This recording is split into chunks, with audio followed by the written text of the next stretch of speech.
किया है कि 5000 रुपया जोड़ा है बुद्धा जो doctor Ambedkar school of thought है इनू 5000 रुपया श्री बनारस हंजिंडा जी ने दिता है। बहुत बहुत धन्यवाद सर तुहाडा जी। हुण मैं बेनती करता है कि सुरिंदर वालपुरा जी को कि वो स्टेज से और 10 मिनट में अपने विचार पेश कर। सुरिंदर वालपुरा जी। सारे साथियों को जय भीम, जय भारत, नमो बुद्धाय। अज का प्रोग्राम जिहड़ा लिखिया गया है प्रभु भारत फाउंडेशन वालों, ये बड़ा महत्वपूर्ण प्रोग्राम है क्योंकि अज असी देख रहे हैं कि साडे देश के उपर जिहड़ियां शक्तियां राज करदियां या जिहड़े विचार राज करते हैं वो थ्रू मीडिया नालों के एक्सेप्टेंस बनाई गई है। एक एग्जाम्पल है कि जिस तरह जी लव मैरिज है वो साढ़े देश में कभी भी एक्सेप्टेड नहीं सी, पर फिल्मां ने उन्होंने इन्ना ज़्यादा अपने जगह दी, इन्नियां स्टोरीज बनिया कि जो लव मैरिज के अगेंस्ट सी उन्होंने विलन शो कर दिया गया और जो लव मैरिज जी है वो एक्सेप्टेड है अपनी सोसाइटी के। मेरे कहने का मतलब कि बिल्कुल विचार को उड़ा दिता गया। और जोड़ा मीडिया के उपर काम होना है इस वेले सब तो बड़ी जरूरत है। अभी देख रहे हैं कि कोई भी शक्ति आती है वो मीडिया को खरीद के और लोगों के उपर राज करना शुरू कर देती है। सो दो सैक्टर जिहदे उपर काम होना बाकी है और उन्होंने बिल्कुल काम नहीं हो रहा।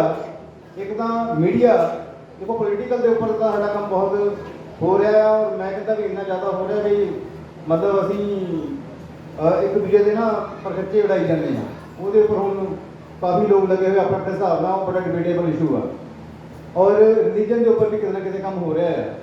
दो सैक्टर जो रह गए अनछुए, एक तो मीडिया, जे मीडिया नहीं तो साड़ी आवाज़ जी है चाहे सोशल मीडिया भी असं कहते हैं, पर सोशल मीडिया में भी जो दूसरा सिस्टम है जिन्हें मनोवादी सिस्टम है वो साढ़े नालों फार ज़्यादा मतलब कि ताकतवर है। वो असं उन्हें उत्थे भी ताकतवर नहीं है। सो मीडिया के उपर काम करना और दूजा सानू कोई इकोनॉमिक मूवमेंट जी है जी साढ़े लोगों के इकोनॉमिक मूवमेंट है वो उपर काम करना। तो ये दो इशू जोड़े आ मैं समझदा कि इतने जिन्हें साथी पहुंचे लंबे समय तो मिशन जुड़े हुए हैं और असी बैठ के जेकर ब्रेन स्टॉर्मिंग करिए तो इन्होंने दो इशूज़ के उपर भी असी वधिया काम करके समाज वास्ते कुछ असी देन दे सकते हैं। इन्होंने गलों मैं अपनी गल को विराम दिता। जय भीम, जय भारत। श्री सुरिंदर वालपुरा जी। हुण मैं बेनती करता है कि एडवोकेट रंजीत जी को सच फाउंडेशन के नाल जुड़े ने बार एसोसीएशन के वो प्रधान भी ने, तो मैं उन्होंने बेनती करता है कि हुशियारपुर उन्होंने बेनती करता है कि वो स्टेज से होना और अपने विचार पेश कर। एडवोकेट रंजीत जी। बाकी सारे साथियों को बेनती है कि प्लीज़ जो खड़े ने साथी वो आके ना इन्हों के नैक्सट अगे है सीटा उन्होंने बह जाए ताकि आराम से असं इन्होंने विचारों को सुन सकें। सारे ही मानयोग शिक्षकों को जय भीम, जय भारत। मैं आज कोई बोलने के इरादे नाल नहीं आया, उन्होंने इरादे नाल आया। जब भी 2 मिनट मिले तो मैं गल करना। प्रेस भी मॉडर्न जमाने के बहुत ज़्यादा इंपॉर्टेंट है। डेमोक्रेसी के की है कि डेमोक्रेसी को सक्सैस करने वास्ते सक्सैसफुल बनाने वास्ते open discourse discussion and debate necessary होता है। ओपन डिबेट डिस्कशन के डिस्कोर्स नेसेसरी है। उन्होंने बिल्ड करना है तो जो इंफॉर्मेशन और नॉलेज का फ्लो है दैट शुड बी फ्री, ये फ्री होना चाहिए। इंफॉर्मेशन और नॉलेज का फ्लो वो होंगे जेकर सकूल और दूसरा जो प्रेस और मीडिया है वो राही इंफॉर्मेशन के नॉलेज का फ्लो कॉन्टीन्यूसली सोसाइटी के चलाया जाए। वह फायदा की होता है कि डेमोक्रेसी के ओपीनियन फ्रेम करना है। जो ओपीनियन फ्रेम होंगे लोगों का वो वोट च कन्वर्ट होता और वोट का राज आता है। तो ओपीनियन फ्रेम करने वास्ते कि ये सोशलिज्म है, मार्क्सिज्म है, अंबेडकरवाद है, बुद्धिज्म है, सिख है, ये सारे ओपीनियन है। अभी वो अपने आप को जोड़ते हैं और ओपीनियन को जोड़ने में जो मीडिया कामयाब हो जाता है वो वोट च कन्वर्ट हो जाता है और वोट जी सत्ता से बिठा दी है। तो तुम देखो उदाहरण देखो 1450 के जोहन्स गॉटनबर्ग नाम का एक व्यक्ति से जर्मन के पहली प्रेस मिला 1450 जोहन्स गॉटनबर्ग नाम से और जो उन्होंने प्रेस लगाई उस प्रेस नाल क्रिश्चियनिटी का फैलाव जो पूरी दुनिया में बड़ी तेजी नाल होया। जो तो यूरोप विचों नवे रिसोर्सिस की भाल लई लोग निकलना शुरू हुए तो अपने नाल बाइबल छपी हुई बाइबल को लैके पहले south American Latin American country के विच गए। अर्जेंटीना जो एबोरीजिनल का कंट्री आज उत्थे सारी ब्रीड स्पैनिश है, सारी फिलोसफी उन्होंने जी है वो हिस्ट्री अपनी गवा चुके हैं और सारी क्रिश्चियनिटी में कन्वर्ट हो चुका अर्जेंटीना। वो जो पेरू है कोलंबिया है ऑल बिकॉज की 1450 के प्रेस बन गई। प्रेस तो बाद कोलंबस के जो दूसरे सैलानी सी जो दूसरे देशों के खजाने और कारोबार की भाल से जाते थे वो अपने नाल बाइबल है। बाइबल लगा के जो अमेरिका और साउथ अमेरिका और रेड इंडियन का एरिया था वो अज सारा क्रिश्चियनिटी का एरिया, सारा यूरोप क्रिश्चियनिटी का एरिया है। लेकिन जो तुर्की का सुल्तान सीगा, ऑटोमन साम्राज्य का जो सुल्तान सीगा, उन अपनी मुहम्मदन जी कुरान का वेरवा कि असी बुद्ध प्रस्ती नहीं करनी, असी कोई फोटो नहीं बनानी, कोई इबारत नहीं बनानी, उन प्रिंटिंग प्रेस अपने देश के 200 साल अलाउड नहीं की। ਜਿਹਦੇ ਕਰਕੇ ਮੁਸਲਿਮ ਜਿਹੜੀ ਕੰਟਰੀਜ਼ ਹੈਗੇ ਆ ਉਹ ਇਨਫੋਰਮੇਸ਼ਨ ਔਰ ਨੌਲੇਜ ਫਲੋ ਦੇ ਚੱਕਰ ਵਿੱਚ ਸਭ ਤੋਂ ਬੈਕਵਰਡ ਰਹੇ ਦੁਨੀਆ ਦੇ ਵਿੱਚ ਔਰ ਗੋਰੇ ਜਿਨ੍ਹਾਂ ਨੇ ਪ੍ਰੈਸ ਬਣਾਈ 1450 ਦੇ ਵਿੱਚ ਉਹ ਅੱਜ ਗੋਰੇ ਪੂਰੀ ਦੁਨੀਆ ਦੇ ਵਿੱਚ ਰਾਜ ਕਰਦੇ। ਇੰਨੀ ਜ਼ਿਆਦਾ ਇਹਦੀ ਇੰਪੋਰਟੈਂਸ ਹੈ ਇਨਫੋਰਮੇਸ਼ਨ ਦੇ ਫਲੋ ਦੀ, ਨੌਲੇਜ ਦੇ ਫਲੋ ਦੀ। तो यही चीज़ को देखते डॉक्टर B.R. अंबेडकर ने सब तो पहला मूलनायक अखबार कढ़ी, जनता कढ़ी, बहिष्कृत भारत कढ़ी, 3 अखबार कढ़ के उन्होंने अपना जो आइडिया है वो लोगों को देने की कोशिश की और अंग्रेजों तक और देश का जो बुद्धिजीवी वर्ग सीगा ਉਹਦੇ ਕੋਲ अपनी गल पहुँचाई और उस गल का फैलाव होंदा होंदा इन्ना फैलाव होया कि अज तुसीं देखो कि अंबेडकरवाद इस देश की एक तीजी सब तो बड़ी शक्ति है। दूजी कह देंगे क्योंकि कामरेड का इस वे तीजे चौथे नंबर पर जा तो अखबारों का, मीडिया का, इनफॉर्मेशन के फ्लो का, इंस्टीट्यूशन का बहुत बड़ी इंपॉर्टेंस है। इनू असीं इग्नोर नहीं कर सकते। मैं सरदार जरनैल सिंह जी उन्होंने इस जद्दोजहद की जिन्होंने जनतक लहर अडवर्स सरकमस्टांसिस के बहुजन लहर के नाल जोड़ के महीने साल चलाई और कामयाबी की। ठीक है, फाइनांस की प्रॉब्लम हमेशा ही रही है। उन्होंने अज इस्तेमाल प्रबुद्ध भारत फाउंडेशन की टीम वालों किया जा रहा।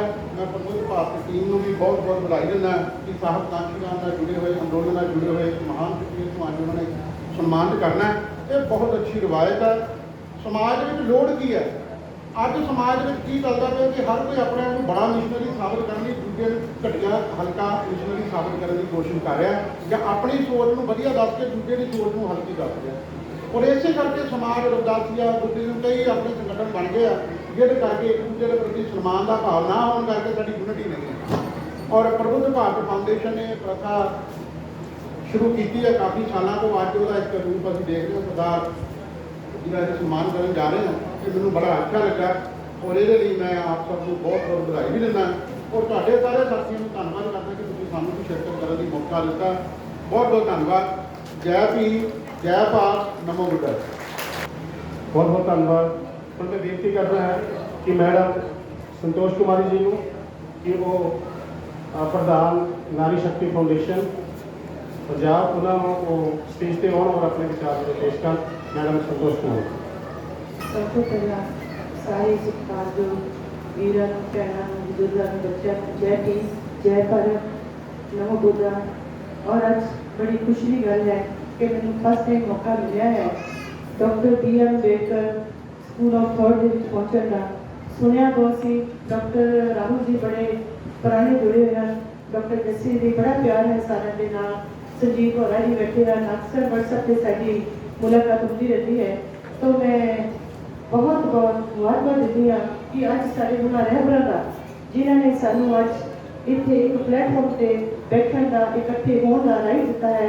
मैं सल्यूट करती हाँ बाबा साहब डॉक्टर भीम अंबेडकर जी महाराज को क्योंकि वो साढ़े राजनीति जिथे गुरु सन जिथे साढ़े सोशल गुरु सन मैं समझी साढ़े धार्मिक गुरु भी हैं क्योंकि असी थोड़ा पिछड़ गए हाँ कि असी उन्होंने पढ़ नहीं रहे। असी सुनिया सुनाइया गल्लां करके अपने विचे भी बहुत बड़ा पाड़ा बहुत बड़ा वितरा पा रहे हैं। तो मैं प्रबुद्ध भारत फाउंडेशन ऑफ इंडिया को बहुत बहुत मुबारकबाद दिंदी हाँ जिन्होंने बड़ा बड़ा पुरुषार्थ किया है। अज मैं सोशल मीडिया अक्सर सुनती हाँ देखती हाँ कि रविदासीए डॉक्टर अंबेडकर को अलग किया जा रहा है, किते ना किते साडी सोच बहुत छोटी होती जा रही है। अज अगर असी धार्मिक तौर पर स्ट्रॉन्ग हाँ ड्यू टू बाबा साहब डॉक्टर अंबेडकर। अगर बाबा साहब डॉक्टर अंबेडकर ना होंदे तो अज साडे विच गुरु घर साडे ਤੇ ਉਸ ਰਹਿਬਰ ਨੂੰ ਅਸੀਂ ਬਾਰ-ਬਾਰ ਨਮਨ ਕਰਨਾ ਚਾਹੀਦਾ ਹੈ। ਠੀਕ ਹੈ, ਸਾਡੇ ਸਤਿਗੁਰੂ ਰਵਿਦਾਸ ਜੀ ਮਹਾਰਾਜ ਸਾਡੇ ਧਾਰਮਿਕ ਗੁਰੂ ਹਨ, ਜਿਨ੍ਹਾਂ ਦੇ ਕਾਰਨ ਸਾਡਾ ਪਹਿਚਾਣ ਹੈ ਕਿ ਗੁਰੂ ਰਵਿਦਾਸ ਜੀ ਮਹਾਰਾਜ ਸਾਡੇ ਸਾਨੂੰ ਬਾਣੀ ਦਿੱਤੀ ਹੈ ਪਰਮਾਤਮਾ ਦੇ ਨਾਲ ਜੋੜਨ ਦੀ, ਪਰ ਕਿਤੇ ਨਾ ਕਿਤੇ ਉਹਦਾ ਵੀ ਅੱਜ ਮਿਸਯੂਜ਼ ਕੀਤਾ ਜਾ ਰਿਹਾ ਹੈ। ਕਈ ਦੁਕਾਨਦਾਰੀਆਂ ਬਣਾ ਕੇ ਉਹਨਾਂ ਦੇ ਨਾਂ ਤੇ ਅਸੀਂ ਨੂੰ ਮਿਸਯੂਜ਼ ਕਰ ਰਹੇ ਹਾਂ, ਜੋ ਸਾਡੇ ਵਿੱਚ ਅੱਜ ਬਹੁਤ ਵੱਡਾ ਪਾੜਾ ਪੈਂਦਾ ਜਾ ਰਿਹਾ ਹੈ। ਅੰਬੇਡਕਰਵਾਦ ਔਰ ਗੁਰੂ ਰਵਿਦਾਸ ਜੀ ਮਹਾਰਾਜ ਵਿਚਕਾਰ ਤੇ ਸਾਨੂੰ ਇਕੱਠੇ ਹੋ ਕੇ ਇੱਕ ਸੋਚ ਬਣਾਉਣੀ ਪਏਗੀ, ਜਿੱਥੇ ਅਸੀਂ ਮਹਾਤਮਾ ਬੁੱਧ ਜੀ ਦਾ ਫੋਟੋ ਲਗਾਉਂਦੇ ਹਾਂ, ਡਾਕਟਰ B.R. ਅੰਬੇਡਕਰ ਜੀ ਦਾ ਫੋਟੋ ਲਗਾਉਂਦੇ ਹਾਂ, ਉੱਥੇ ਸਾਨੂੰ ਸਤਿਗੁਰੂ ਰਵਿਦਾਸ ਜੀ ਮਹਾਰਾਜ ਦਾ ਵੀ ਸਰੂਪ ਜ਼ਰੂਰ ਲਗਾਉਣਾ ਚਾਹੀਦਾ ਹੈ, ਤਾਂ ਹੀ ਸਾਡੇ ਵਿੱਚ ਏਕਤਾ ਬਣ ਸਕਦੀ ਹੈ। ਅੱਜ ਅਸੀਂ ਬਹੁਤ ਦੂਰ ਜਾਂਦੇ ਜਾ ਰਹੇ ਹਾਂ, ਕਿਉਂਕਿ ਸਮਾਜ ਸਾਡਾ ਬੜਾ ਪਛੜਿਆ ਹੈ, ਆਰਥਿਕ ਤੌਰ ਤੇ ਪਛੜਿਆ ਹੈ, ਐਜੂਕੇਸ਼ਨ ਦੇ ਪੱਖੋਂ ਪਛੜਿਆ ਹੋਇਆ ਹੈ। ਅੱਜ ਜੇ ਸਾਨੂੰ ਜ਼ਰੂਰਤ ਹੈ ਸਮਾਜ ਨੂੰ ਇਕਜੁੱਟ ਕਰਨ ਦੇ ਲਈ, ਤੇ ਸਾਨੂੰ ਇਹਨਾਂ ਰਹਿਬਰਾਂ ਦੀਆਂ ਤਸਵੀਰਾਂ ਜੋ ਰਹਿਬਰਾਂ ਦੇ ਸਰੂਪ ਹਨ ਸਾਨੂੰ ਇੱਕ ਪਲੇਟਫਾਰਮ ਤੇ ਲਗਾਉਣੇ ਜ਼ਰੂਰੀ ਹੋ ਗਏ ਹਨ, ਕਿਉਂਕਿ ਜੋ ਵਿਚਾਰਧਾਰਾ ਮਹਾਤਮਾ ਬੁੱਧ ਜੀ ਦੀ ਸੀ ਉਹੀ ਵਿਚਾਰਧਾਰਾ ਸਾਡੇ ਸਤਿਗੁਰੂ ਰਵਿਦਾਸ ਜੀ ਮਹਾਰਾਜ ਦੀ ਹੈ, ਜਿਸ ਨੂੰ ਲੈ ਕੇ ਬਾਬਾ ਸਾਹਿਬ ਅੰਬੇਡਕਰ ਜੀ ਨੇ ਭਾਰਤ ਦਾ ਸੰਵਿਧਾਨ ਲਿਖਿਆ ਹੈ। ਕਿਉਂਕਿ ਬੇਗਮਪੁਰੇ ਦਾ ਸ਼ਬਦ ਬੇਗਮਪੁਰਾ ਸ਼ਹਿਰ ਕੋ ਨਾਉ ਇੱਕੋ ਸ਼ਬਦ ਲੈ ਕੇ ਸਾਡਾ ਜੋ ਭਾਰਤ ਦਾ ਸੰਵਿਧਾਨ ਹੈ, ਮੈਂ ਸਮਝਦੀ ਹਾਂ ਡਾਕਟਰ B.R. ਅੰਬੇਡਕਰ ਜੀ ਨੇ ਲਿਖਿਆ ਹੈ। ਅੱਜ ਸਾਨੂੰ ਜ਼ਰੂਰਤ ਹੈ ਉਹ ਬੇਗਮਪੁਰਾ ਵਸਾਉਣ ਦੇ ਲਈ। ਬੇਗਮਪੁਰਾ ਕਿੱਦਾਂ ਵਸੇਗਾ ਜਦੋਂ ਸਾਡੀ ਸੋਚ ਇੱਕ ਹੋ ਜਾਏਗੀ। ਤਾਂ ਮੈਂ ਦੇਖ ਰਹੀ ਸੀ ਸਰੂਪ ਲੱਗੇ ਹੋਏ ਹਨ, ਤਾਂ ਮੈਂ ਪ੍ਰਬੁੱਧ ਭਾਰਤ ਫਾਊਂਡੇਸ਼ਨ ਆਫ ਇੰਡੀਆ ਨੂੰ ਵੀ ਬੇਨਤੀ ਕਰਾਂਗੀ ਕਿ ਇੱਥੇ ਮਾਤਾ ਸਾਵਿਤਰੀ ਫੁਲੇ ਜੀ ਦੀ ਫੋਟੋ ਜ਼ਰੂਰ ਲੱਗਣੀ ਚਾਹੀਦੀ ਹੈ, ਮਾਤਾ ਰਮਾਬਾਈ ਜੀ ਦੀ ਫੋਟੋ ਲੱਗਣੀ ਚਾਹੀਦੀ ਹੈ, ਕਿਉਂਕਿ ਮਾਤਾ ਰਮਾਬਾਈ ਅਗਰ ਨਾ ਹੁੰਦੇ ਤਾਂ ਡਾਕਟਰ B.R. ਅੰਬੇਡਕਰ ਸ਼ਾਇਦ ਪੜ੍ਹ ਹੀ ਨਾ ਸਕਦੇ। ਅਗਰ ਮਾਤਾ ਸਾਵਿਤਰੀ ਫੁਲੇ ਨਾ ਹੁੰਦੇ ਤੇ ਸਾਡੀ ਲੜਕੀਆਂ ਪੜ੍ਹ ਹੀ ਨਾ ਸਕਦੀਆਂ, ਜਿਨ੍ਹਾਂ ਨੇ ਸਭ ਤੋਂ ਪਹਿਲਾਂ ਲੜਕੀਆਂ ਨੂੰ ਪੜ੍ਹਾਉਣ ਵਾਸਤੇ ਸਕੂਲ ਖੋਲ੍ਹਿਆ, ਜਿਹਨੂੰ ਇੰਸਪਾਇਰ ਕੀਤਾ ਮਹਾਤਮਾ ਜੋਤੀਰਾਓ ਫੂਲੇ ਜੀ ਨੇ ਪੂਰਾ ਸਾਥ ਦਿੱਤਾ। ਤਾਂ ਮੈਂ ਬੇਨਤੀ ਕਰਾਂਗੀ, ਮੇਰੀ ਬੇਨਤੀ ਕਬੂਲ ਕਰਨਾ ਕਿ ਉਹਨਾਂ ਮਾਤਾਵਾਂ ਦੀ ਵੀ ਇਸ ਜਗ੍ਹਾ ਤੇ ਸਰੂਪ ਜ਼ਰੂਰ ਲੱਗਣਾ ਚਾਹੀਦਾ ਹੈ। ਕਿ ਅੱਜ ਤਾਂ ਸਰਕਾਰਾਂ ਨੇ ਵੀ 50% ਦੀ ਰਿਜ਼ਰਵੇਸ਼ਨ ਦੇ ਦਿੱਤੀ ਹੈ, ਤਾਂ ਮੈਂ ਸਮਝਾਂਗੀ ਕਿ ਆਪਾਂ 50% ਦੀ ਰਿਜ਼ਰਵੇਸ਼ਨ ਨਾ ਵੀ ਮਿਲੀਏ, ਜਿੰਨੀ ਆਪਾਂ ਕਰ ਸਕਦੇ ਹਾਂ ਤਾਂ ਜ਼ਰੂਰ ਜੋ ਇਹਨਾਂ ਸ਼ਬਦਾਂ ਦੇ ਨਾਲ ਮੈਂ ਸਾਰੀ ਫਾਊਂਡੇਸ਼ਨ ਦਾ ਬਹੁਤ ਬਹੁਤ ਧੰਨਵਾਦ, ਸਾਰਿਆਂ ਦਾ ਬਹੁਤ ਬਹੁਤ ਧੰਨਵਾਦ। ਜੈ ਗੁਰਦੇਵ, ਧੰਨ ਗੁਰਦੇਵ, ਜੈ ਭੀਮ, ਜੈ ਭਾਰਤ।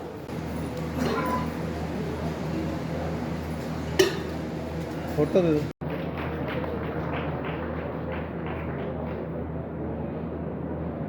तो मैं राहुल जी ਨੂੰ ਸਾਰੀ ਟੀਮ ਨੂੰ ਦੱਸਣਾ ਚਾਹਾਂਗੀ, ਜਿੱਦਾਂ ਦੀ ਵੀ ਟ੍ਰੇਨਿੰਗ ਕਰਾਣੀ, ਜੋ ਵੀ ਇੱਥੇ ਡਿਵੈਲਪਮੈਂਟ ਕਰਾਣੀ ਆ, ਮੈਂ ਤੁਹਾਡੇ ਨਾਲ ਹਾਂ। ਮੈਂ ਕੋਈ ਪੈਸਾ ਨਹੀਂ ਲਵਾਂਗੀ ਔਰ ਮੈਂ ਫ੍ਰੀ ਆਫ ਕਾਸਟ ਇਹਦੀਆਂ ਸੇਵਾਵਾਂ ਲਵਾਂਗੀ, ਕਿਉਂਕਿ ਉਸ ਸੰਦਰਭ में समर्पित बिल्डिंग बन जा रही है। तो जितना भी सेवा मेरे तुम लाओगे सारी सेवा करो, मैं तैयार है जी। इन्हें शब्द है धन्यवाद। ਸਾਡੇ ਵਿੱਚ ਸ਼੍ਰੀ ਧਰਮਪਾਲ ਨੀਲ ਜੀ, ਬਲਦੇਵ ਸਿੰਘ ਸੁਧਾਰ ਜੀ, ਡਾਕਟਰ ਗੁਰਦੀਪ ਮਹੱਡਾ ਜੀ, ਡਾਕਟਰ ਹਰਬਲਾਸ ਜੀ, SDO ਢੱਡਾ ਸਾਹਿਬ ਇਹ ਪਹੁੰਚੇ ਨੇ। ਬਹੁਤ ਬਹੁਤ ਜੀ ਆਇਆਂ ਨੂੰ।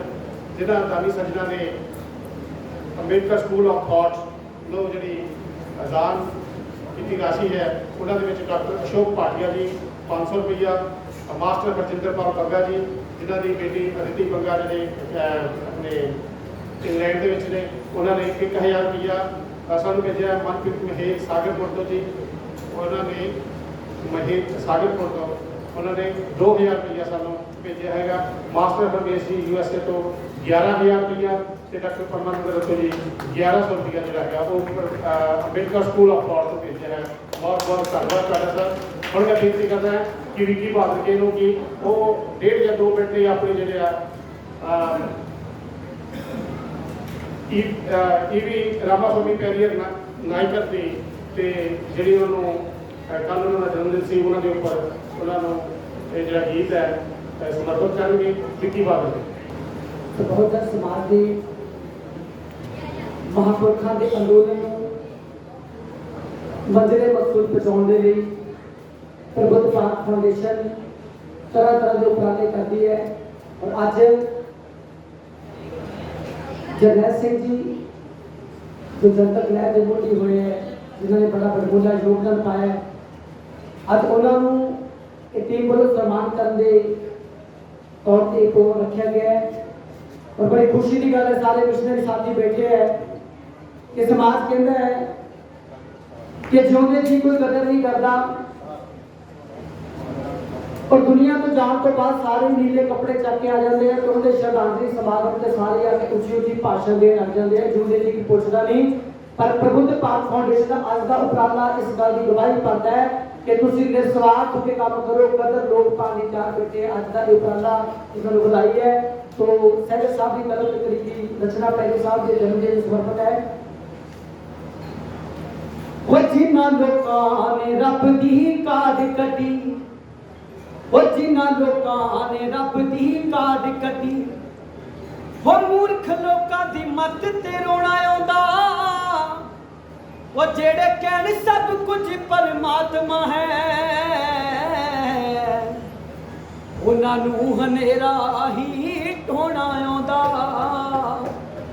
वो की ओ अत्याचार नहीं देख सकदा, वो की ओ अत्याचार नहीं देख सकदा, ओनू क्यों निरपक्ष नहीं होना आउंदा। वो साडे मत्थे तो दाग गुलामियां दे अजे तक भी क्यों नहीं धोना चाहुंदा। ओदी होंद नूं जेड़े नकारदे ने, ओदी होंद नूं जेड़े नकारदे ने, क्यों नहीं ओना दे रूबरू होना चाहुंदा। ओदी क्यों मुराद नहीं पूरी करदा, जेड़ा ओदे शरीर नूं छोना चाहुंदा।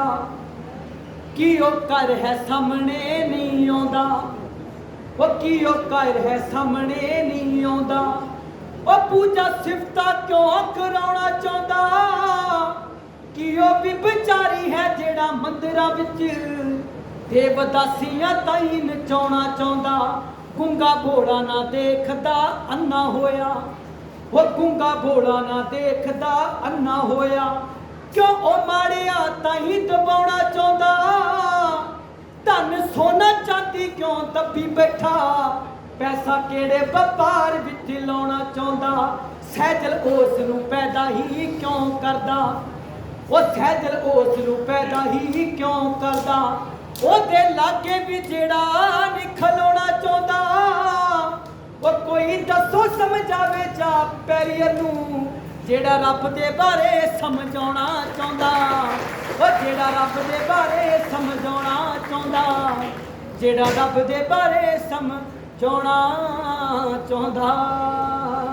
जय भीम, जय भारत। ਸਾਡੇ ਦਰਮਿਆਨ ਸ੍ਰੀ ਗੁਰੂ ਰਵਿਦਾਸ ਸਭਾ ਰਜਿਸਟਰਡ ਆਰਗੇਨਾਈਜ਼ੇਸ਼ਨ ਫਗਵਾੜਾ, ਉਹਨਾਂ ਦੇ ਜਨਰਲ ਸਕੱਤਰ ਸ੍ਰੀ ਘਨਸ਼ਿਆਮ ਜੀ DGM ਰਿਟਾਇਰਡ, ਪਹਿਲਾਂ ਉਹਨਾਂ ਨੇ ਰਿਟਾਇਰਮੈਂਟ ਲੈ ਲਈ, ਉਹ ਸਾਥੀਆਂ ਸਮੇਤ ਪਹੁੰਚੇ ਆ। ਤੋਂ ਸਮੁੱਚੀ ਟੀਮ ਦਾ ਗੁਰੂ ਰਵਿਦਾਸ ਸਭਾ ਸ੍ਰੀ ਗੁਰੂ ਰਵਿਦਾਸ ਸਭਾ ਰਜਿਸਟਰਡ ਫਗਵਾੜਾ ਦੀ ਸਮੁੱਚੀ ਟੀਮ ਦਾ ਬਹੁਤ ਬਹੁਤ ਧੰਨਵਾਦ। Thank you. बार कौंसल के प्रेसिडेंट श्री सुशील कुमार जी ने उन्होंने चीज को प्लीज बेनती है कि वो स्टेज पे और अपना सम्मान से जरा हो लेके हाँ श्री सुशील कुमार जी पे उन्होंने दी।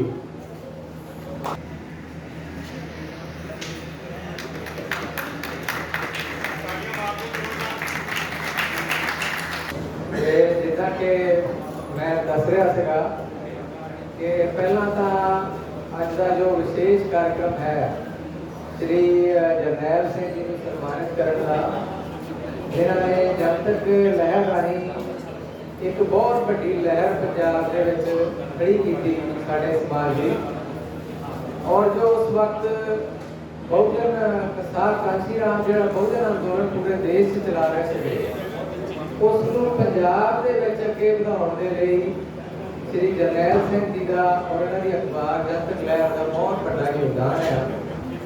इस करके अज इन्हों जो सम्मानित किया गया किया जा रहा है प्रबुद्ध भारत फाउंडेशन की सारी टीम वालों, इस कार्यक्रम के लिए इस उपराले लिए मैं उन्होंने बहुत बहुत धन्यवाद देता, और सारे रिक्वेस्ट करा कि जोरदार तालियां दे नाल हो श्री जरनैल सिंह जी का सम्मान कर। साथियों अज मैं इतने पेरिया जी के क्योंकि उन्होंने जन्मदिन से कल उन्होंने उत्ते बोलने लई रिक्वेस्ट की गई है। तो पहला तो पेरिया जी के जन्मदिन की तुहानू सब नूं बहुत बहुत मुबारकबाद।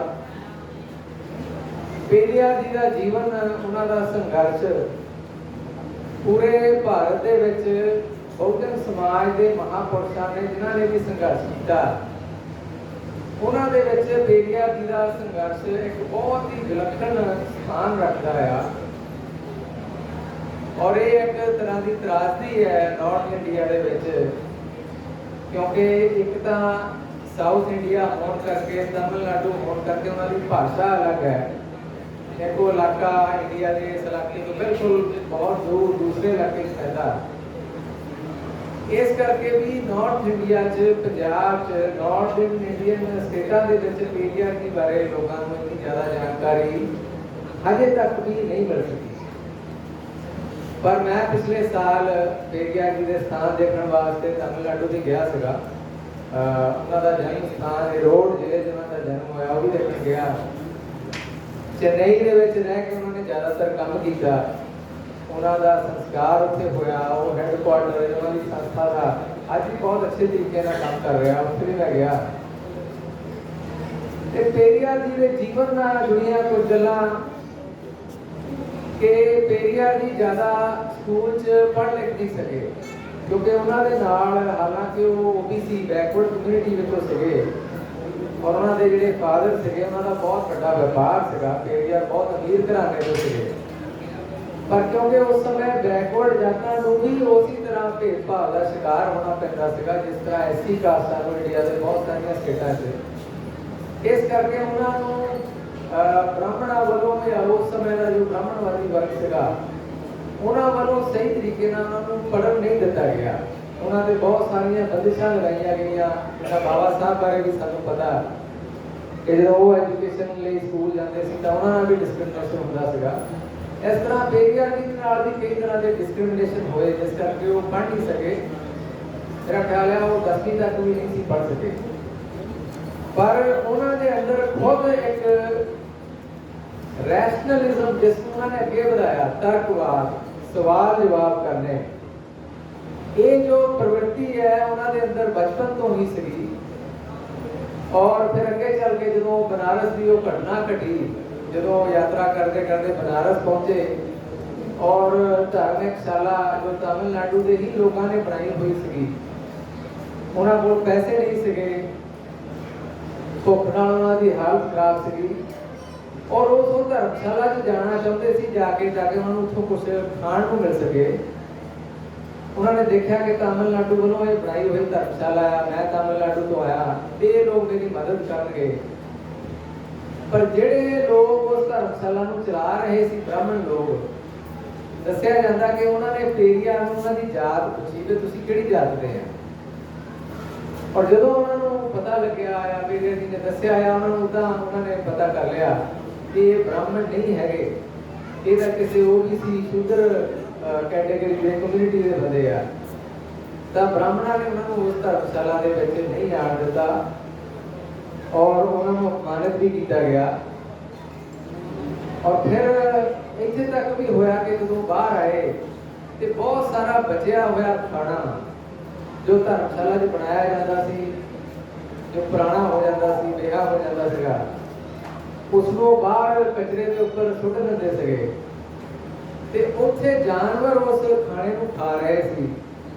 ਔਰ ਪੇਰੀਆ ਇੰਨੀ ਜ਼ਿਆਦਾ ਭੁੱਖ ਨਾਲ ਤੜਪ ਰਹੇ ਸੀਗੇ, ਇੰਨੀ ਉਹਨਾਂ ਦੀ ਹਾਲਤ ਖਰਾਬ ਸੀਗੀ ਕਿ ਉਹਨਾਂ ਨੇ ਉਸ ਖਾਣੇ ਦੇ ਵਿੱਚੋਂ ਉੱਠ ਕੇ ਉਠਾ ਕੇ ਖਾਣਾ ਖਾਧਾ ਔਰ ਆਪਣੀ ਭੁੱਖ ਮਿਟਾਈ।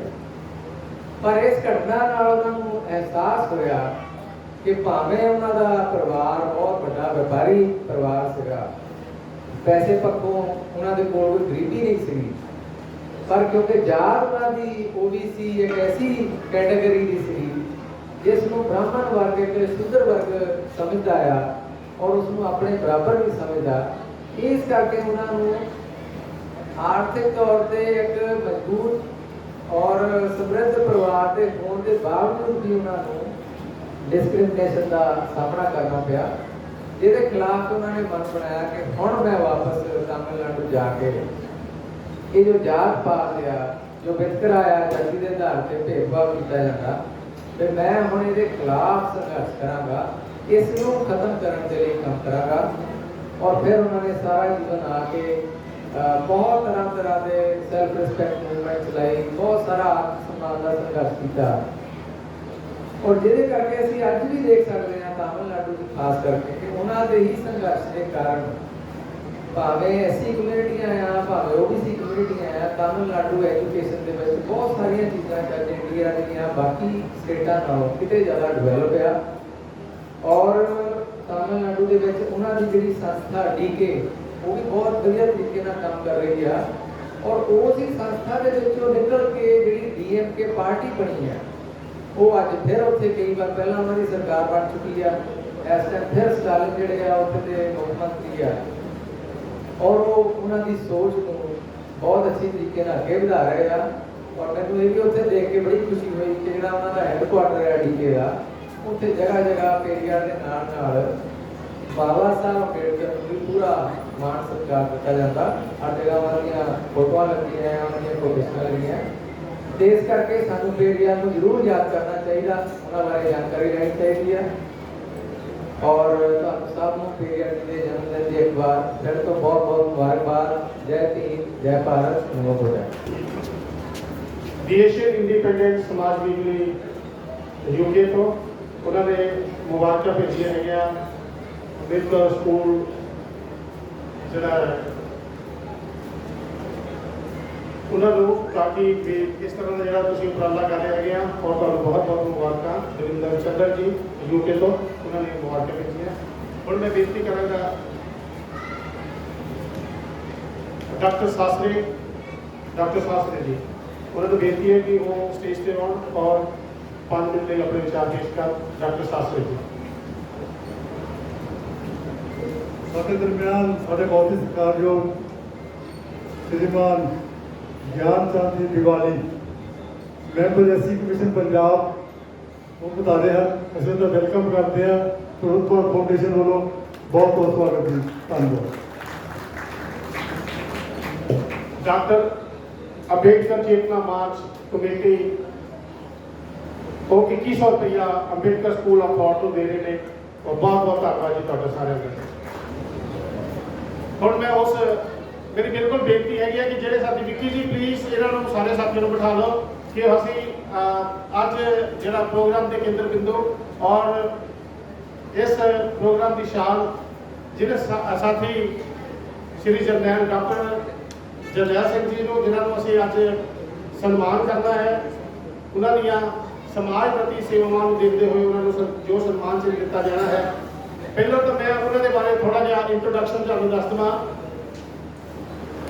ਕਿ ਇਹ ਕਿਤੇ ਤੋਂ ਬਤੌਰ ਐਜ਼ ਏ ਫਾਰਮਾਸਿਸਟ ਸੀਗੇ, ਪਰ ਉਸ ਸਮੇਂ ਦੌਰਾਨ ਨੌਕਰੀ ਦੇ ਦੌਰਾਨ ਇਹਨਾਂ ਨੇ ਜਨਤਕ ਲਹਿਰ ਜਿਹੜਾ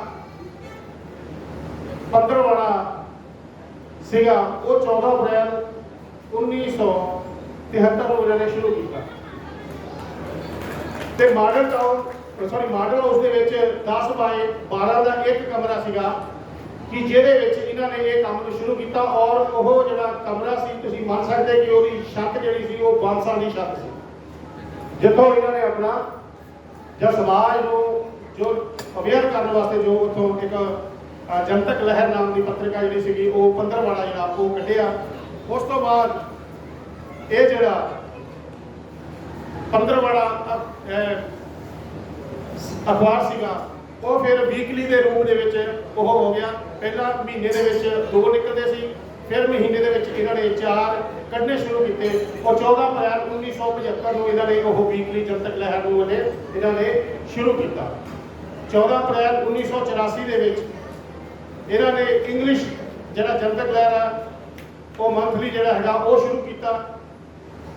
ਤੇ ਉਸ ਤੋਂ ਬਾਅਦ ਜਦੋਂ ਮੂਵਮੈਂਟ ਜੋਰਾਂ ਤੇ ਸੀ, ਸਾਹਿਬ ਸ਼੍ਰੀ ਕਾਂਸ਼ੀ ਰਾਮ ਹੁਣੀ ਔਰ ਬਹੁਜਨ ਸਮਾਜ ਪਾਰਟੀ ਸੀ, ਉਸ ਸਮੇਂ ਦੌਰਾਨ ਫਿਰ ਇਹ ਉਹਨਾਂ ਦੇ ਸੰਪਰਕ ਵਿੱਚ ਆ ਕੇ ਇਹਨਾਂ ਨੇ 14 ਅਪ੍ਰੈਲ 1986 ਨੂੰ ਇਹਨਾਂ ਨੇ ਡੇਲੀ ਜਨਤਕ ਲਹਿਰ ਜਿਹੜੀ ਸੀਗੀ ਉਹ ਕਰਨੀ ਸ਼ੁਰੂ ਕਰ ਦਿੱਤੀ। ਔਰ 2002 ਤੱਕ ਇਹਨਾਂ ਨੇ ਉਹ ਜਿਹੜਾ ਆ ਇਸ ਨੂੰ ਲਗਾਤਾਰ ਕੰਟੀਨਿਊਟੀ ਜਿਹੜੀ ਆ ਉਹ ਦਿੱਤੀ ਹੈ। ਔਰ ਉਹਨਾਂ ਸ਼ਖਸ ਨੂੰ ਅਸੀਂ ਨਮਨ ਕਰਦੇ ਹਾਂ ਕਿ ਜਿਨ੍ਹਾਂ ਨੇ ਆਪਣੀ ਪੂਰੀ ਜ਼ਿੰਦਗੀ ਜਿਹੜੀ ਆ ਇਸ ਕੌਮ ਦੇ ਲੇਖੇ, ਉਹਨਾਂ ਨੂੰ ਜਗਾਉਣ ਦੇ ਲੇਖੇ ਲਾਈ ਹੈ। ਇਹਨਾਂ ਦੇ ਜੀਵਨ ਦਾ ਜਿਹੜਾ ਇੱਕ ਸੱਚ ਹੈ, ਛੁਪਿਆ ਹੋਇਆ ਸੱਚ ਹੈ, ਜਿਹੜਾ ਕਿ ਜਿਹੜਾ ਸਮਾਜ ਨੂੰ ਨਹੀਂ ਪਤਾ ਹੈਗਾ, ਉਹ ਮੈਂ ਤੁਹਾਨੂੰ ਦੱਸਣ ਲੱਗਾ। ਬਤੌਰ ਜਦੋਂ ਇਹ ਐਜ਼ ਏ ਫਾਰਮਾਸਿਸਟ ਕੰਮ ਕਰਦੇ ਸੀ ਔਰ ਇਹਨਾਂ ਦੀ ਰਿਟਾਇਰਮੈਂਟ ਵੀ ਹੋਣੀ ਸੀ। ਔਰ ਉਸ ਤੋਂ ਬਾਅਦ 1973 ਤੋਂ ਜਦੋਂ ਤੁਸੀਂ ਅਖਬਾਰ ਨੂੰ ਸ਼ੁਰੂ ਕਰ ਲਓ, ਚਾਹੇ ਉਹ 15 ਦਿਨਾਂ ਬਾਅਦ ਦਾ ਹੋਵੇ, ਚਾਹੇ ਉਹ ਹਫ਼ਤੇ ਦਾ ਹੋਵੇ, ਬਾਅਦ 'ਚੋਂ ਡੇਲੀ ਦਾ ਹੋ ਜਾਵੇ, ਅਖਬਾਰਾਂ ਦੇ ਖਰਚੇ ਇੰਨੇ ਕੁ ਜ਼ਿਆਦਾ ਸੀਗੇ ਕਿ ਜਿੱਦਾਂ ਜਿੱਦਾਂ ਖਰਚੇ ਹੁੰਦੇ ਸੀ ਥੋੜ੍ਹੇ ਨਿਕਲਦੇ ਸੀਗੇ, ਕੁਛ ਜਿਹੜਾ ਭਾਰ ਪੈਂਦਾ ਗਿਆ, ਘਾਟਾ ਪੈਂਦਾ ਗਿਆ। ਉਹ ਹੌਲੀ ਹੌਲੀ 2002 ਤੱਕ ਆਉਂਦਾ ਹੋਇਆ ਉਹ ਘਾਟਾ ਕਾਫੀ ਜ਼ਿਆਦਾ ਹੋ ਗਿਆ, ਜਿਹਦੇ ਵਿੱਚ ਉਹਨਾਂ ਦੇ ਨਾਲ ਕੰਮ ਕਰਨ ਵਾਲੇ ਸਹਿਯੋਗੀਆਂ ਦੀਆਂ ਤਨਖਾਹਾਂ, ਕੁਛ ਪੈਸੇ ਜਿਹੜੇ ਆ ਕਿ ਅਖਬਾਰਾਂ ਭੇਜੀਆਂ ਪਰ ਉਸ ਤੋਂ ਬਾਅਦ ਉਹਨਾਂ ਦੀ ਕਲੈਕਸ਼ਨ ਨਹੀਂ ਹੋਈ, ਤੇ ਉਹ ਜਿਹੜਾ ਭਾਰ ਕਾਫੀ ਜ਼ਿਆਦਾ ਸੀ। ਜਦੋਂ ਇਹ ਰਿਟਾਇਰ ਹੋਏ 2006 ਦੇ ਵਿੱਚ, ਤੇ 11 ਲੱਖ ਰੁਪਈਆ ਜਿਹੜਾ ਇਹਨਾਂ ਦਾ ਜੋ ਵੀ ਫੰਡ ਸੀਗਾ ਨਾ, ਇਹਨਾਂ ਨੇ ਸਾਰਾ ਉਹ ਕਰਜ਼ਾ ਲਾਉਣ ਦੇ ਵਿੱਚ ਹੀ ਇਹਨਾਂ ਨੇ ਆਪਣਾ ਸਾਰਾ ਦਾ ਸਾਰਾ ਖਰਚੋ ਜਿਹੜਾ ਫੰਡ ਸੀਗਾ ਇਹ ਦੇ ਦਿੱਤਾ। ਇਹ ਬਹੁਤ ਵੱਡੀ ਕੁਰਬਾਨੀ। ਔਰ ਉਹਨਾਂ ਨੇ ਕਿਹਾ ਸੀਗਾ ਕਿ ਮੈਂ ਜਿਹੜਾ ਜਿਹਦੇ ਚੀਜ਼ ਜਿਹੜਾ ਘਾਟਾ ਉਹ ਆਪਣੇ ਸਿਰ ਤੇ ਰਹਿਣ ਨਹੀਂ ਦੇਣਾ ਹੈਗਾ, ਬਈ ਉਹਨੂੰ ਮੈਂ ਲਾ ਕੇ, ਉਸ ਤੋਂ ਬਾਅਦ ਉਹਨਾਂ ਨੇ ਲਾਇਆ, ਉਸ ਤੋਂ ਬਾਅਦ ਉਹ ਆਪਣੀ ਜਿਸ ਤਰ੍ਹਾਂ ਦੀ ਜ਼ਿੰਦਗੀ ਗੁਜ਼ਰ ਕਰ ਰਹੇ ਹੈਗੇ ਆ ਉਹ ਤੁਹਾਡੇ ਰੂਬਰੂ ਅਸੀਂ ਕਰਾਂਗੇ ਉਸ ਸ਼ਖਸ ਨੂੰ। ਹੁਣ ਮੈਂ ਬੇਨਤੀ ਕਰਦਾ ਹਾਂ ਕਿ ਡਾਕਟਰ ਜਰਨੈਲ ਸਿੰਘ ਜੀ ਪਲੀਜ਼ ਉਹ ਸਟੇਜ ਦੇ ਉੱਪਰ ਆਉਣ ਔਰ ਉਹਨਾਂ ਨੂੰ ਸਨਮਾਨ ਕਰਨਗੇ। ਸ਼੍ਰੀ ਸੋਹਣ ਸਹਿਜਲ ਜੀ, ਪ੍ਰਬੁੱਧ ਭਾਰਤ ਦੀ team, doctor Rahul ji, doctor Subhash ਜੀ। ਮੈਂ ਸਟੇਜ ਤੇ ਤੁਹਾਡੇ ਬੇਨਤੀ ਕਰਾਂਗਾ ਡਾਕਟਰ ਰਾਮਲਾਲ ਜੱਸੀ ਜੀ ਨੂੰ, ਸ਼੍ਰੀਮਾਨ ਗਿਆਨਚੰਦ ਦਿਵਾਲੀ ਜੀ ਨੂੰ, ਸ਼੍ਰੀਮਾਨ ਬਲਾਸੀ ਦਾਸ ਗਿੱਟਾ ਜੀ ਨੂੰ, ਸ਼੍ਰੀਮਾਨ ਰਮੇਸ਼ ਸਿੱਧੂ ਜੀ ਨੂੰ, ਅਦਾਰਾ ਜਨਤਕ ਨਹਿਰ ਵਿੱਚ ਜਿਨ੍ਹਾਂ ਨੇ ਕੰਮ ਕੀਤਾ, ਮੇਰ ਮੁਹੰਮਦ ਮਲਿਕ ਔਰ ਗੁਰਦਿਆਲ ਜੱਸਲ ਜੇ ਹੁਣ ਤਾਂ ਬਲੀਵ ਗਰੁੱਪ ਸਟੇਜ ਤੇ ਜਿਨ੍ਹਾਂ ਨੇ ਅਦਾਰਾ ਜਨਤਕ ਨਹਿਰ ਦੇ ਕੰਮ ਕੀਤਾ। ਅੱਜ ਦੇ ਬਹੁਤ ਵੱਡੀ ਸੇਵਾ ਕੀਤੀ ਹੈਗੀ ਆ ਔਰ ਲਾਸਟ ਵਿੱਚ ਉਹਨਾਂ ਦੇ ਹਾਲਾਤ ਇੱਦਾਂ ਦੇ ਕਿ ਘਰ ਰੋਟੀ ਖਾਣ ਨੂੰ ਵੀ ਨਹੀਂ ਸੀ ਜੋੜ ਰਹੀ ਹੈਗੀ ਆ। ਔਰ ਉਹਨਾਂ ਦੀ ਬਾਤ ਪ੍ਰਬੁੱਧ ਭਾਰਤ ਫਾਊਂਡੇਸ਼ਨ ਨੇ ਫੜੀ, ਉਹਨਾਂ ਨੂੰ ਹਰ ਮਹੀਨੇ ਸਿੰਘ ਜੀ, ਡਾਕਟਰ ਜਰਨੈਲ ਸਿੰਘ ਜੀ ਜਿਨ੍ਹਾਂ ਨੇ ਲਗਭਗ ਸਾਰੀ ਉਮਰ ਹੀ ਉਹਨਾਂ ਦੀ ਲੱਗੀ ਹੈਗੀ ਆ ਸਮਾਜ ਨੂੰ ਜੋੜਨ ਵਾਸਤੇ, ਪ੍ਰਬੁੱਧ ਭਾਰਤ ਫਾਊਂਡੇਸ਼ਨ ਵੱਲੋਂ 50,000 ਰੁਪਏ ਦੀ ਪੈਨਸ਼ਨ ਉਹਨਾਂ ਨੂੰ ਲਗਾਤਾਰ ਬਿਨਾਂ ਨਾਗਾ ਤੋਂ ਉਹ ਦਿੱਤੀ ਜਾਏਗੀ। ਹੁਣ ਅਸੀਂ ਬੇਨਤੀ ਕਰਦੇ ਕਿ ਉਹਨਾਂ ਨੂੰ ਸਨਮਾਨ ਕੀਤਾ ਜਾਵੇ। ਬਹੁਤ ਭਾਵੁਕ ਹੋ ਗਏ ਨੇ ਡਾਕਟਰ ਜਰਨੈਲ ਸਿੰਘ ਜੀ ਇਸ ਮੌਕੇ ਤੇ, ਕਿਉਂਕਿ ਇੱਦਾਂ ਦੀਆਂ ਸ਼ਖਸੀਅਤਾਂ ਜਿਨ੍ਹਾਂ ਨੇ ਸਾਰੀ ਉਮਰ ਗਵਾਂਢੀ ਸਮਾਜ ਨੂੰ ਜਗਾਉਣ ਵਾਸਤੇ ਆਪਣਾ ਘਰ-ਬਾਰ ਨਹੀਂ ਦੇਖਿਆ, ਸਭ ਕੁਝ ਨਹੀਂ ਦੇਖਿਆ, ਉਸ ਨੇ ਦੇਰ ਨਾਲ ਡਾਕਟਰ ਸਾਹਿਬ ਨੇ ਤੁਹਾਡੀ ਕਦਰ ਪਾਈ ਆ ਤੇ ਅਸੀਂ ਤੁਹਾਡਾ ਬਹੁਤ ਰਣੀ ਆ ਕਿ ਤੁਸੀਂ ਇੰਨਾ ਸਮਾਂ ਦਿੱਤਾ ਸਮਾਜ ਨੂੰ ਜਗਾਉਣ ਵਾਸਤੇ।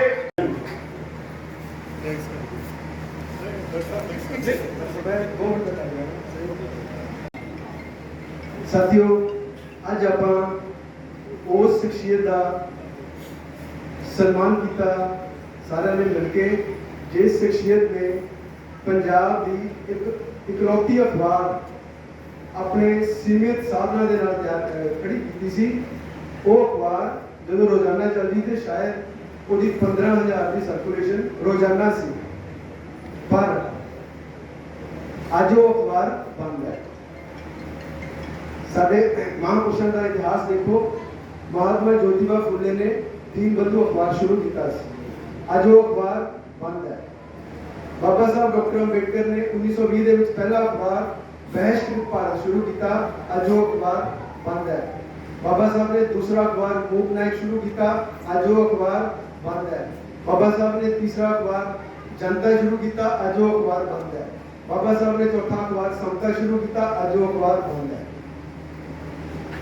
ਔਰ ਬਾਬਾ ਸਾਹਿਬ ਨੇ ਜਿਹੜਾ ਆਖਰੀ ਅਖਬਾਰ ਸ਼ੁਰੂ ਕੀਤਾ ਸੀ ਉਹਦਾ ਨਾਮ ਸੀ ਪ੍ਰਬੁੱਧ ਭਾਰਤ, ਤੇ ਅੱਜ ਵੀ ਉਹ ਅਖਬਾਰ ਬੰਦ ਹੈ। ਇਹ ਸਾਨੂੰ ਅੱਜ ਸੋਚਣਾ ਪੈਣਾ ਕਿ ਸਾਡੇ ਮਹਾਂਪੁਰਸ਼ਾਂ ਨੇ ਮੀਡੀਆ ਨੂੰ ਇੰਨੀ ਜ਼ਿਆਦਾ ਤਵੱਜੋ ਦਿੱਤੀ ਸੀ ਤੇ ਅੱਜ ਸਮਾਜ ਨੇ ਉਸ ਮੀਡੀਆ ਵੱਲ, ਜਾਂ ਉਹ ਜਿਹੜੇ ਮੀਡੀਆ ਹਾਊਸ ਸਾਡੇ ਮਹਾਂਪੁਰਸ਼ਾਂ ਨੇ ਖੜੇ ਕੀਤੇ ਸੀ, ਜਾਂ ਡਾਕਟਰ ਜਰਨੈਲ ਸਿੰਘ ਵਰਗੀਆਂ ਸ਼ਖਸੀਅਤਾਂ ਨੇ ਜਿਹੜੇ ਮੀਡੀਆ ਹਾਊਸ ਖੜੇ ਕੀਤੇ ਸੀ, ਅੱਜ ਸਮਾਜ ਨੇ ਉਹਨਾਂ ਦਾ ਕੀ ਹਾਲ ਕੀਤਾ। ਇਹ ਅੱਜ ਚਿੰਤਨ ਦਾ ਦਿਨ ਹੈ, ਇਹ ਅੱਜ ਸੋਚਣ ਦਾ ਦਿਨ ਹੈ ਕਿ ਜੇਕਰ ਅੱਜ ਸਾਡੇ ਸਮਾਜ ਦੀ ਇਹ ਹਾਲਤ ਹੈ ਤਾਂ ਉਹਦੇ ਪਿੱਛੇ ਕਿਤੇ ਨਾ ਕਿਤੇ ਸਾਡੀ ਆਹ ਜਿਹੜੀ ਸੋਚ ਹੈ ਕਿ ਅਸੀਂ ਆਪਣੇ ਸਮਾਜ ਦੇ ਜਿਹੜੇ ਮੀਡੀਆ ਦੇ ਅਦਾਰੇ ਆ ਉਹਨਾਂ ਦੇ ਪ੍ਰਤੀ ਅਸੀਂ ਇਨਡਿਫਰੈਂਟ ਹੈ। ਐਪਥੈਟਿਕ ਐਟੀਟਿਊਡ ਹੈ ਸਾਡਾ ਕਿ ਜੇਕਰ ਇਹ ਐਟੀਟਿਊਡ ਇਸ ਤਰ੍ਹਾਂ ਹੀ ਚੱਲਦਾ ਰਿਹਾ ਤਾਂ ਆਉਣ ਵਾਲੇ ਸਮੇਂ ਦੇ ਵਿੱਚ ਸਮਾਜ ਜਿਹੜਾ ਆ ਉਹ ਹੋਰ ਵੀ ਜ਼ਿਆਦਾ ਮੁਸ਼ਕਲਾਂ ਦੇ ਵਿੱਚ ਘਿਰੇਗਾ।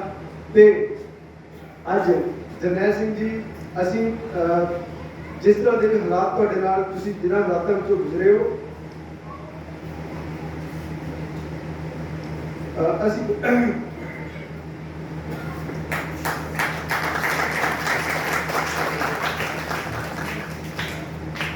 ਪ੍ਰਬੁੱਧ ਭਾਰਤ ਫਾਊਂਡੇਸ਼ਨ ਦੀ ਇਹ ਕੋਸ਼ਿਸ਼ ਰਹੇਗੀ ਕਿ ਇਹ ਜਿਹੜਾ ਅਖਬਾਰ ਹੈ ਜਨਤਕ ਲਹਿਰ ਅਸੀਂ ਇਹਨੂੰ ਦੁਬਾਰਾ ਸ਼ੁਰੂ ਕਰੀਏ। ਡਾਕਟਰ ਜਰਨੈਲ ਜੀ ਪਲੀਜ਼ ਦੋ ਸ਼ਬਦ ਜੋ ਸਾਡਾ ਸੰਦੇਸ਼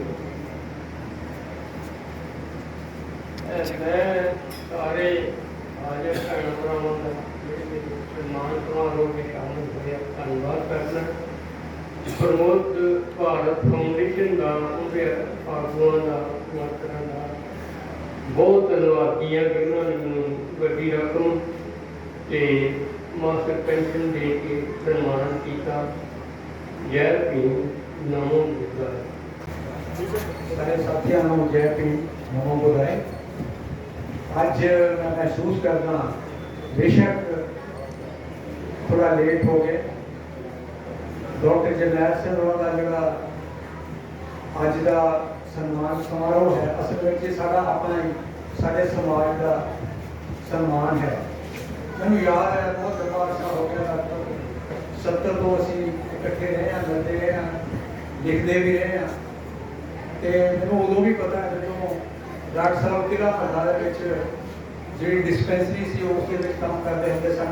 ਜਿਸ ਵੇਲੇ ਜਨਤਕ ਲਹਿਰ ਸ਼ੁਰੂ ਕਰਨੀ ਸੀ ਤੇ ਉੱਥੇ ਕਈ ਵਾਰ ਮੀਟਿੰਗਾਂ ਹੁੰਦੀਆਂ ਰਹੀਆਂ ਤੇ ਮੈਨੂੰ ਉਹ ਵੀ ਯਾਦ ਹੈ ਜਦੋਂ ਸ਼ਾਇਦ 1974 ਜਾਂ 75 ਅਸੀਂ ਤੋਂ ਪਹਿਲਾਂ ਜਦੋਂ ਆਪਣਾ ਇਹਦੇ ਚੱਕ ਹਰੀਮਾ ਮੇਲਾ ਲੱਗਦਾ ਹੁੰਦਾ ਸੀ ਤੇ ਉਸ ਵੇਲੇ ਗਿਆਨੀ ਜ਼ੈਲ ਸਿੰਘ ਮੁੱਖ ਮੰਤਰੀ ਸੀ ਪੰਜਾਬ ਦਾ ਤੇ ਸਾਰੀਆਂ ਪਾਰਟੀ ਦੀ ਸਟੇਜ ਲੱਗਦੀ ਸੀ, ਆਰਪੀਆਈ ਦੀ ਲੱਗਦੀ ਸੀ ਉਸ ਵੇਲੇ ਤੇ ਕਾਂਗਰਸ ਦੀ ਵੀ, ਅਕਾਲੀਆਂ ਦੀ ਵੀ ਤੇ ਕਾਂਗਰਸ ਦੀ ਸਟੇਜ ਤੇ ਚੌਧਰੀ ਗੁਰਵੇਲ ਸਿੰਘ ਤੇ ਹੋਰ ਵੀ ਮਿਨਿਸਟਰ ਬੈਠੇ ਸੀ ਤੇ ਗਿਆਨੀ ਜ਼ੈਲ ਸਿੰਘ ਨੇ ਜਦੋਂ ਕਿਹਾ ਸੀ ਕਿ ਇਹ ਦੇਖੋ ਜਿਹੜੇ ਸ਼ਡਿਊਲ ਕਾਸਟ ਹਨ ਹਰੀਜਨ ਉਸ ਵੇਲੇ ਕਾਂਗਰਸ ਕਿਹਦੀ ਹੁੰਦੀ ਸੀ ਹਰੀਜਨਾਂ 'ਚ ਕਹਿੰਦੇ ਕਾਹਦੀ ਘਾਟ ਹੈ, ਕਹਿੰਦੇ ਆ ਦੇਖੋ ਚੌਧਰੀ ਗੁਰਵੇਲ ਸਿੰਘ ਐਜੂਕੇਸ਼ਨ ਮਿਨਿਸਟਰ ਸੀ ਉਹ ਕਹਿੰਦੇ ਨਾ ਅਕਲੋਂ ਹਰੀਜਨ ਨਾ ਸ਼ਕਲੋਂ ਹਰੀਜਨ। ਮਤਲਬ ਉੱਥੇ ਬੜੇ ਖੁਸ਼ ਹੋਏ ਕਾਂਗਰਸੀ ਤੇ ਬਹੁਤ ਸਾਰੇ ਜਿਹੜੇ ਲੋਕ ਸੀ ਪਰ ਸਾਡੇ ਤਾਂ ਇੱਕ ਤਰ੍ਹਾਂ ਨਾਲ ਅੱਗ ਲਾ ਕੇ ਡਾਕਟਰ ਸਾਹਿਬ ਵੀ ਨਾਲ ਸੀ ਤੇ ਉੱਥੇ ਫਿਰ ਜਦੋਂ ਅਗਲੀ ਆਈ ਸੀ ਪੇਪਰ ਜਿਹੜਾ ਉਹਦੇ ਵਿੱਚ ਛਪਿਆ ਸੀਗਾ ਕਿ ਜਿਹੜੇ ਦਲਿਤ ਨਾ ਅਕਲੋਂ ਹਰੀਜਨ ਨਾ ਅਕਲੋਂ ਹਰੀਜਨ ਨਾ ਸ਼ਕਲੋਂ ਹਰੀਜਨ ਤੇ ਚੌਧਰੀ ਗੁਰਵੇਲ ਸਿੰਘ ਦੀ ਹੈਡ ਯਾਨੀ ਪਹਿਲੇ ਪੇਜ ਤੇ ਛਪਿਆ ਸੀ। ਇਹ ਬਹੁਤ ਜ਼ਬਰਦਸਤ ਇਹਨਾਂ ਦਾ ਉਹ ਤੋਂ ਬਾਅਦ ਕਈ ਵਾਰੀ ਮੈਨੂੰ ਯਾਦ ਹੈ ਕਿ ਜਿਹੜਾ ਉਹਦੇ ਉੱਪਰ ਪਾਬੰਦੀਆਂ ਵੀ ਲੱਗਦੀਆਂ ਰਹੀਆਂ ਜਨਤਕ ਲਹਿਰ ਦੇ ਐਮਰਜੈਂਸੀ ਵਿੱਚ ਕਈ ਵਾਰੀ ਲਿਖੀਆਂ ਤੇ ਉਸ ਵੇਲੇ ਜਿਹੜੇ ਦੋ ਸਾਡੇ ਮਿਨਿਸਟਰ ਹੁੰਦੇ ਸੀ ਵਿਸ਼ੇਸ਼ ਤੌਰ ਤੇ ਦੁਆਬੇ ਦੇ ਤੇ ਉਹਨਾਂ ਦੇ ਵਿਰੁੱਧ ਉਹਨਾਂ ਨੇ ਕਿਉਂਕਿ ਸਮਾਜ ਨੇ ਕੀਤਾ ਨਹੀਂ ਹੈ ਅਸੀਂ ਉਸ ਵੇਲੇ ਵੀ ਕਹਿੰਦੇ ਸੀ ਰਿਜ਼ਰਵੇਸ਼ਨ ਲਾਗੂ ਨਹੀਂ ਸੀ, ਅੱਜ ਵੀ ਨਹੀਂ ਪੂਰੀ ਤਰ੍ਹਾਂ ਬੈਕਲੌਗ ਕਹਿੰਦੇ ਨਾ ਪਿਆ। ਅਸੀਂ ਜਦੋਂ ਇਹ ਮਸਲੇ ਉਠਾਉਂਦੇ ਸੀ ਤੇ ਉਹ ਬੜੇ ਮਤਲਬ ਜ਼ਿਆਦਤੀਆਂ ਹੁੰਦੀਆਂ ਸੀ। ਕਈ ਵਾਰੀ ਮੈਨੂੰ ਪਤਾ ਮੈਂ ਗਵਰਨਮੈਂਟ ਕਾਲਜ ਦੇ ਵਿੱਚ ਪ੍ਰੈਸ ਲੁਕਦਾ ਤੇ ਮੈਂ ਛੱਡ ਕੇ ਕਈ ਵਾਰੀ ਕਿਤੇ ਬਦਲੀ ਤੇ ਉਹਦੇ ਹਾਰ ਕੇ ਫਿਰ ਮੈਂ ਛੱਡ ਕੇ ਡੀਏਵੀ ਕਾਲਜ ਜਲੰਧਰ ਜੁਆਇਨ ਕੀਤਾ ਸੀ। ਮਤਲਬ ਅਸੀਂ ਪੂਰੀ ਤਰ੍ਹਾਂ ਕਲਸੀ ਸਾਹਿਬ ਬੈਠੇ ਇੱਥੇ ਸੀ। ਕਲਸੀ ਸਾਹਿਬ ਜਿਹੜੇ ਮੁੱਢਲੇ ਫਾਊਂਡਰ ਇੱਥੋਂ ਦੇ ਕਲਸੀ ਸਾਹਿਬ ਫਾਊਂਡਰ ਐਡੀਟਰ ਹਨ ਯਾਨੀ ਉਹ ਸਮਾਂ ਸੀ ਤੇ ਮੈਂ ਇੰਪੋਰਟੈਂਸ ਬਾਰੇ ਨਹੀਂ ਬੋਲਦਾ। ਡਾਕਟਰ ਸਾਹਿਬ ਨੇ ਇੰਨੀ ਕੁਰਬਾਨੀ ਦਿੱਤੀ ਹੈ ਬੀਬੀ ਛਿੰਨੋ ਦੇ ਵੀ ਤੇ ਆਪ ਬੇਸ਼ੱਕ ਐਕਟੀਵਿਟੀ ਘੱਟ ਖਾਧੀ ਹੋ ਪਰ ਜਨਤਕ ਲਹਿਰ ਜਿਹੜੀ ਹੈ ਉਸ ਦੇ ਵਿੱਚ ਆਪਣਾ ਖੂਨ ਜਿਹੜਾ ਹੈ ਉਸ ਨੂੰ ਬਾਅਦ ਹਮੇਸ਼ਾ ਕੋਸ਼ਿਸ਼ ਕਰ ਰਿਹਾ ਤੇ ਇਹ ਵੀ ਸਾਡੇ ਲਈ ਇੱਕ ਬਹੁਤ ਦੁੱਖ ਵਾਲੀ ਗੱਲ ਹੈ ਕਿ ਜਨਤਕ ਲਹਿਰ ਦਾ ਫਾਇਦਾ ਮੈਂ ਬਸ ਇੱਕ ਤਾਂ ਮਿੰਟ ਬਣਾ ਜਿਹੜਾ ਡੇਲੀ ਹੋਣ ਦਾ ਫਾਇਦਾ ਸਭ ਤੋਂ ਜ਼ਿਆਦਾ ਸਾਡੀ ਪਾਰਟੀ ਨੂੰ ਹੋਇਆ ਯਾਨੀ ਦੁਆਬੇ ਦੇ ਵਿੱਚ ਖਾਸ ਕਰਕੇ ਲੱਖਾਂ ਲੋਕ ਉਸ ਦੇ ਨਾਲ ਜੁੜੇ ਦੁਆਬੇ ਦੇ ਵਿੱਚ ਪਰ ਪਾਰਟੀ ਨੇ ਮੁੜ ਕੇ ਡਾਕਟਰ ਜਰਨੈਲ ਸਿੰਘ ਦੀ ਆਰਥਿਕਤਾ ਵੱਲ ਨਜ਼ਰ ਨਹੀਂ ਮਾਰੀ। ਯਾਨੀ ਅੱਜ ਜੇ ਸਾਡੇ ਕੋਲ ਹੀਰਾ ਸੀ ਉਸ ਵੇਲੇ ਯਾਨੀ ਦੇਖੋ ਕਿਸ ਵੇਲੇ ਪੇਪਰ